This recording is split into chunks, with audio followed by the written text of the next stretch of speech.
मित्रांनो, वेळ लागलं प्रेमाचं या मालिकेच्या आजच्या भागामध्ये जय आता त्या बाईकडे पाहतच राहतो. कारण तिने मंगळसूत्र चोरलेलं असतं, परंतु त्याच्याकडे तिचं तोंड नसतं. त्यामुळे त्याला जरा वेगळाच संशय येतो. तेव्हा शशिकला विचारते, काय गं, ते मंगळसूत्र कुठे तू चोरून घेऊन निघाली होतीस? तेव्हा ती आता खूप रडत असते. मग आता शशिकला सनकंतीच्या मुस्काटीत मारते, तर ती अजूनच रडू लागते. मग आता मंजिरी म्हणते की काकू, अगं असं काय केलं? तिने खरंच मंगळसूत्र चोरलं असेल का? अगं तिचं दुसरं काहीतरी काम असेल, किंवा ती इकडे मंगळसूत्राचा बॉक्स घेऊन येत असेल, असं काहीतरी असेल. ती एवढे दिवस इथे काम करते, मग तू अशी का वागते तिच्याबरोबर? असं का करतेस? त्यावेळी जयसुद्धा म्हणतो, हो जाऊ देत, उगीच तमाशा नको. लग्नघर आहे, त्यामुळे आपण अजिबात आता वेगळा काही संशय घ्यायला नको तिच्यावर. तेव्हा ठीक आहे असं आता जीजी सुद्धा म्हणते, कारण जीजीला आता माहीत असतं तिने एवढे दिवस लग्नघरात काम केलंय. तेव्हा ती म्हणते, हिला फक्त बाहेर सोडून या, अजिबात तुम्ही तिला काही करू नका. सावंत काकू जा बरं हिला घेऊन, असं आता जीजी आणि जय हे दोघेही म्हणतात. मग नंतर रुजुता म्हणते की जय, अरे खरंच मी हिला पाहिलं होतं मंगळसूत्र घेऊन जाताना. तो म्हणतो, हरकत नाही, आता आपलं मंगळसूत्र आपल्याला मिळालंय ना, मग हिला सावंत काकू घेऊन जा बरं बाहेर, असं म्हणून आता सगळेजण विषय तेथे बंद करतात आणि मग त्या मुलीला तेथून घेऊन चाललेले असतात. इकडे राया आता मंजिरीच्या घरी आलेला असतो, परंतु जेव्हा तो घरामध्ये एंट्री करतो ना, तेव्हा तेथे आता चांगलाच पोलिसांचा बंदोबस्त असतो. तेव्हा तो लगेच लपतो आणि म्हणतो, बापरे, इथे तर या घोरपड्याने चांगलाच पोलीस बंदोबस्त ठेवलाय. मी थोडा वेळ इथेच थांबू का? पण थांबून सुद्धा चालणार नाही, मागच्या बाजूने घुसता येते का ते आता बघतोच, असं म्हणून आता राया मागच्या दिशेने निघालेला असतो आणि आपल्याच धुंदीत चाललेला असतो. तेव्हा नेमकी तेथे त्याला एक बाई आता जोरात धडकते. ती दुसरी तिसरी कोणीही नसून ती जयची बायको असते. पण आता रायाला काही समजत नाही की ती जयची बायको आहे म्हणून. पण तो आता सॉरी हा ताई, असं म्हणून आपल्या कामाला जातो. त्यानंतर ती बाईसुद्धा आपापल्या मार्गाने निघून जाते. इकडे राया मागच्या दाराने येतो, खिडकीतून खाली उडी टाकतो. त्यानंतर जयच्या घरी जात आता तो लगेच इकडे तिकडे फोटो शोधू लागतो, परंतु त्याला फोटो आता कुठेही सापडत नाही. प्रत्येक फाईल ना फाईल तो आता चाळत असतो. बाहेर मात्र आता पोलिसांचा चांगलाच बंदोबस्त असतो. त्यानंतर त्याला एक आता लिफाफा मिळतो. त्या लिफाफ्यामध्ये तो आता पाहतो तर त्यामध्ये फोटो नसतो, कारण कुरिअर आता रायासाठी पाठवलेलं असतं. परंतु आता जयने बरोबर त्या कुरिअरवाल्याकडे जाऊन स्वतःकडे ते पार्सल घेतलेलं असतं आणि त्यामुळे हा खूप मोठा म्हणजेच तो जयच्या बायकोचा फोटो हा जयकडेच असतो. त्यानंतर लिफाफ्यामध्ये तो पाहतो तर त्यामध्ये फोटो सुद्धा नसतो. तेव्हा तो म्हणतो, या घोरपड्याने काय केले ना नक्की कळतच नाही, कारण हा फोटो त्याने कुठे टाकला काय माहीत. तेव्हा हा फोटो कुठे आहे असं रागात जेव्हा तो ओरडतो ना, तेव्हा बाहेर जे पोलीस असतात ते एकमेकांना आता म्हणतात की काय रे, इथे आवाज आला का कसला? तर आता त्यांना शंका येते म्हणून ते लगेच खिडकीजवळ जातात. तर आता तेथे कुणीही नसतं, कारण राया आता अलर्ट झालेला असतो आणि त्या अगोदरच तो लपलेला असतो. त्यानंतर तो पोलीस आता तिथे कुणीही नाही याची खात्री करतो आणि बाजूला जातो. तेव्हा आता राया म्हणतो, वाचलो बाबा, नाहीतर माझा गेम झाला असता आता. त्यानंतर प्रत्येक फाईल ना फाईल तो आता चाळू लागतो, जेणेकरून कुठेतरी त्याच्या बायकोचा फोटो सापडेल. तो आता म्हणतो, काहीही करून तो फोटो सापडला पाहिजे म्हणजे पाहिजेच, म्हणजे घोरपडेच्या लग्नात जाऊन ना त्याचाच अगदी कचरा करता येईल. तेव्हा कचरा म्हणजे त्याने फोटो फाडून तर टाकला नसेल ना त्या डस्टबिनमध्ये, असं आता रायाच्या मनात येतं आणि म्हणूनच तो लगेच डस्टबिनकडे जातो. तेव्हा राया आता ती कचराकुंडीच खाली टाकतो. त्यामध्ये आता जयने त्याच्या बायकोचे फोटो हे फाडून फेकून दिलेले असतात. आता रायाच्या ती गोष्ट बरोबर लक्षात येते. राया म्हणतो, घोरपडे, आता बघ तुला मी काय करतो ते. तो आता खूप खुश होतो, कारण फायनली जयच्या बायकोचे फोटो आता सापडलेले असतात. दुसरीकडे रुजुता आता येते आणि म्हणते की अगं मंजू, आवर ना बेटा पटकन, बाहेर सर्वजण तुझी वाट पाहत आहेत, चल पटकन. तेव्हा मंजिरी म्हणते, हो आले, असं म्हणून ती खूपच इमोशनल होते, कारण आज तिच्या लग्नाचा दिवस असतो. जय बरोबर नाईलाजाने होईना तिला लग्न करावं लागणार असतं आणि तो तिला मुळीच पसंत नसतो. काही वेळानंतर ती आता रडत असते आणि म्हणते, आज माझं हे लहानपणापासूनचं घर, माझी ही सगळे नातेवाईक, माझी ही माणसं मला सोडून दुसऱ्या घरी जावं लागणार आहे. मी आयुष्यभर इथे राहून या घराची, या माणसांची साथ देईन असं मला वाटलं होतं, परंतु तसं काहीच घडलेलं नाही. आता मी सगळ्या जबाबदाऱ्या सोडून जातीये. त्यानंतर ती म्हणते, माझं दुकान, माझं घर या सगळ्यांचा निरोप आज घ्यावा लागणार आहे. तेवढ्यातच नाना आता तेथे येतात आणि मंजूला म्हणतात, अगं चल पटकन, सगळेजण तुझी वाट पाहत आहेत. तेव्हा ती आता आपले लगेच अश्रू पुसते. नाना विचारतात, काय झालं बेटा? मग आता ती म्हणते, काही नाही अहो, डोळ्यात कचरा गेला थोडा. नाना म्हणतात, बरं ठीक आहे, चल बाहेर. त्यापुढे आता नाना म्हणतात, तू खूप समजूतदार आहेस. मनात कितीही बोचत असलं ना तरीही ओठावर कधीही येऊ देणार नाही. खरंच तसं काही नाही आहे ना? मग आता नानांना लगेच समजावत मंजू म्हणते की नाही हो नाना, तसं काही नाही आहे, मी अगदी ठीक आहे. तेव्हा नाना आता चल असं म्हणतात आणि पुढे जातात. तेव्हा मंजिरी अजूनही तेथेच थांबते. शशिकला तेथे येते आणि म्हणते, अगं मंजिरी बेटा, चल ना बाळा पटकन. अगं किती वेळ लावतेस तू? अगं गुरुजीसुद्धा खोळंबले तिथे, असं म्हणून ती जरा स्वतःचे केस व्यवस्थित सावरते आणि मंजिरीकडे पाहते. तर मंजिरी आता रडत असते आणि काय ग, तुझ्या डोळ्यात पाणी कसं काय असं विचारते. अगं मुलींसाठी आजचा दिवस खरंच खूप आनंदाचा असतो आणि अशा वेळी तू हसायचं का रडायचं ग? त्याच वेळी आता मंजिरी काहीच बोलत नाही, एकदम शांत शांत असते, तिच्या डोळ्यातून पाणी येत असतं. तेव्हा शशिकला तिच्याकडे आता जरा रागातच पाहते आणि मनात तिच्याबद्दल वाईट विचार करत म्हणते की मंजिरी, अगं आयुष्यभर त्या जयसोबत तुला रडायचंच आहे आता. ही तर तुझ्या आयुष्याची सुरुवात आहे, बर्बादीची सुरुवात आहे. तेव्हा मुद्दामच मंजिरीला समजवण्याचं नाटक करत आता लगेच शशिकला म्हणते, डोळे पुस बरं, असं म्हणून स्वतःच्या ती पदराने डोळे पुसते आणि म्हणते, बाहेर सगळेजण आहेत ना पाहुणे मंडळी, नाना आणि जीजी आहेत, जर तू अशी रडत राहिली तर त्यांना कसं वाटेल मग? त्यानंतर मंजिरीचा हात पकडत ती आता म्हणते की प्रत्येक मुलीचं जेव्हा लग्न होतं ना बाळा, तेव्हा भावनांचा असा कल्लोळ डोक्यात माजतोच.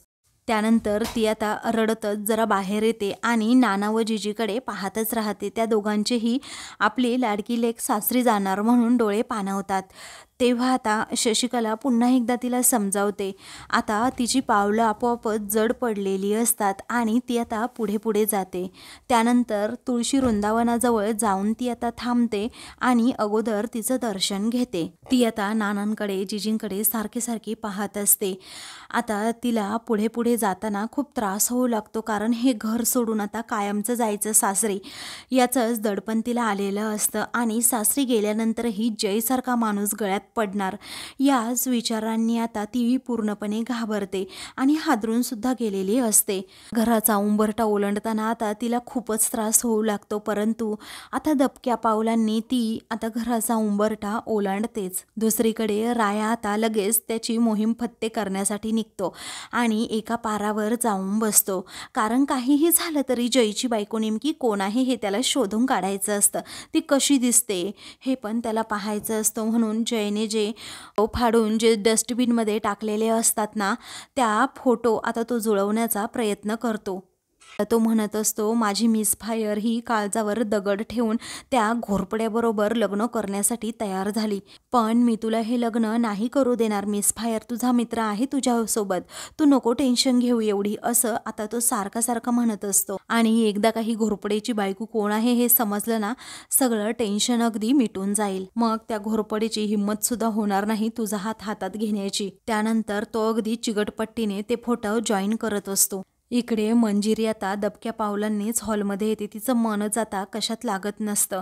सारखे रायाचे विचार तिच्या मनात येत असतात. राया येईल का आज हे माझं लग्न थांबवण्यासाठी, हे तिच्या मनात आता येत असतं. मग नंतर आता समोर जय हा उभा असतो, तेव्हा जयला पाहून ती जरा घाबरतेच आणि तिला रागसुद्धा येतो. जय मात्र तिच्याकडे पाहतच राहतो. काही वेळानंतर ते दोघेही आता तेथे स्टेजवर विधी करायचे असतात ना, तेथे बसतात. मंजिरी आता जयकडे अगदी दुर्लक्षच करत असते. जी अगदी आनंदाने प्रेमाने आपल्या लाडक्या लेकीचा सोहळा पाहत असते. मग नंतर आता लगेच लग्नाचे विधी सुद्धा सुरू होतात आणि जयचे आई वडील सुद्धा आता तेथे पुढे उभे असतात आणि त्यांनाही आपल्या लेकाचा हा विवाह सोहळा पाहून खूप छान वाटत असतं. तर रुजुता आणि निखिलला आता खूप टेन्शन आलेलं असतं की ताई बिचारी मनाविरोधात फक्त जिजी आणि नानांसाठी लग्न करतीये. माझ्या ताईच्या आयुष्यात एवढं दुःख का याचाच विचार आता निखिल करत असतो आणि मंजिरीकडे पाहत असतो. असा काहीतरी चमत्कार व्हावा जेणेकरून माझ्या ताईचं लग्न आता या जयबरोबरचं मोडावं असं निखिलला अगदी मनापासून वाटत असतं आणि म्हणूनच तो देवाचा धावा करत असतो.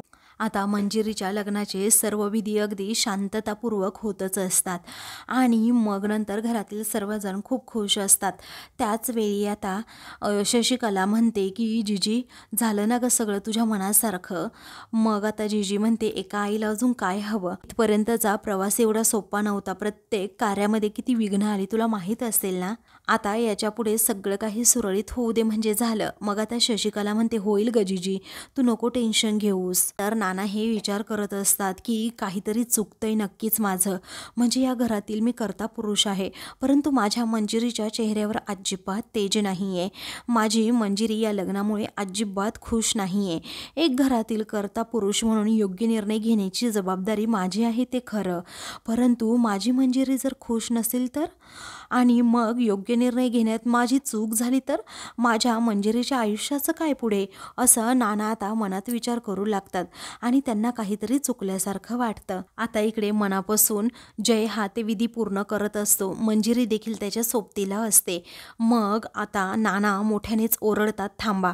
तेव्हा आता सर्वांनाच प्रचंड धक्का बसतो. मग नानांकडे सगळेजण पाहू लागतात. तेव्हा जय म्हणतो या म्हाताऱ्याला झालं काय, याच्यामध्ये राया संचारला की काय असं म्हणून त्याला आता खूप भीती वाटू लागते की याच्यामध्ये जर आता राया संचारला ना तर काही खरं नाही.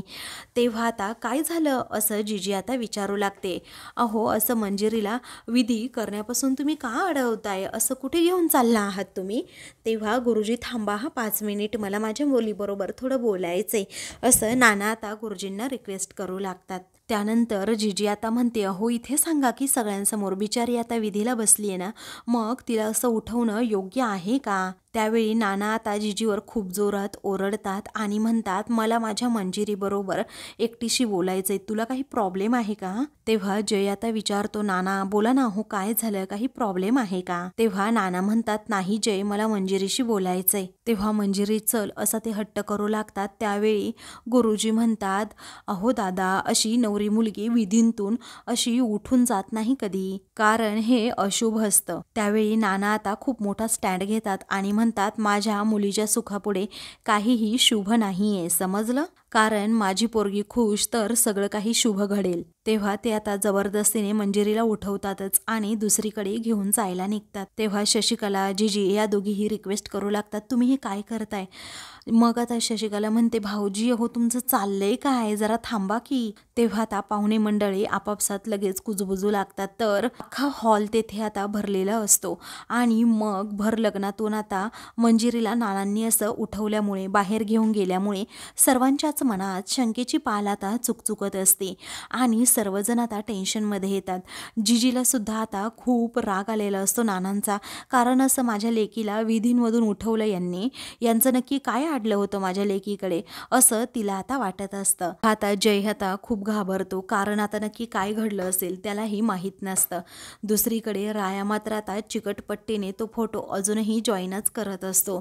काहीही झालं तरी माझ्या मिस फायरचं लग्न त्या बदमाश घोरपड्याबरोबर मी लावून देणारच नाही असं आता तो मनाशी पक्क ठरवतो आणि त्या दृष्टीने प्रयत्न फोटो पाहिल्यानंतर रायाच्या पायाखालची जमीनच सरकते. मग आता तो म्हणतो आई शपथ ही आहे का त्या घोरपड्याची बायको, अरे ही तर आपल्या नजरेसमोर होती असं म्हणून आता तो लगेच घोरपडेच्या बायकोला शोधायला निघतो. दुसरीकडे आता नाना हे घरी मंजिरीला घेऊन येतात. तेव्हा मंजिरी विचारते नाना हो काय झालं सांगा ना प्लीज. मग आता नाना अगदी डोळ्यात पाणी आणून तिला तळमळीने विचारू लागतात की मी जे विचारेल ना बाळा त्या प्रश्नांची अगदी खरी खरी उत्तरं दे. तेव्हा तिच्याही डोळ्यात आता खळकन पाणी येतं आणि ती विचारते नाना बोला ना हो काय झालंय तुम्हाला. वेळी आता नाना म्हणतो की मी तुला स्पष्ट विचारतोय हा मंजिरी तू माझ्या काळजाचा तुकडा आहेस, तुझ्यावर कोणतंही संकट येऊ नये असं मला वाटतं. तू म्हणजे माझा श्वास आहे मंजिरी, तू माझी लेक आहे लाडकी. असं म्हणून ते आता विचारतात, बाळा मला तुझ्या डोळ्यामध्ये अजूनही ती स्पष्ट भीती का दिसतीये आणि मला असं का सतत वाटतंय की तुला हे लग्न करायचं नाहीये म्हणून. आता नानांचं हे बोलणं ऐकून मंजिरीच्या पायाखालची जमीनच सरकते. तेव्हा मंजिरी आता नानांकडे पाहतच राहते, कारण आता नानांना समजलेलं असतं की मंजिरीला लग्न करायचं नाहीये. फक्त नानाच मंजिरीची नजर ओळखू शकलेले असतात. तेव्हा नानांच्या तोंडून हे ऐकताच मंजिरीलाही धक्का बसतो आणि मग ती काहीही बोलत नाही. तुम्ही लग्न करणार नाही हे नानांना जर सांगितलं तर वाईट वाटेल या भीतीने मंजिरी काहीही बोलत नाही. त्यानंतर मंजिरी म्हणते, अहो नाना तसं काही नाही आहे, तुम्हाला असं वाटत असेल की मी खुश नाही या लग्नामुळे, तर तसं काही नाही आहे, मी एवढी तयार झाले आहे, तुम्हाला दिसत नाही का.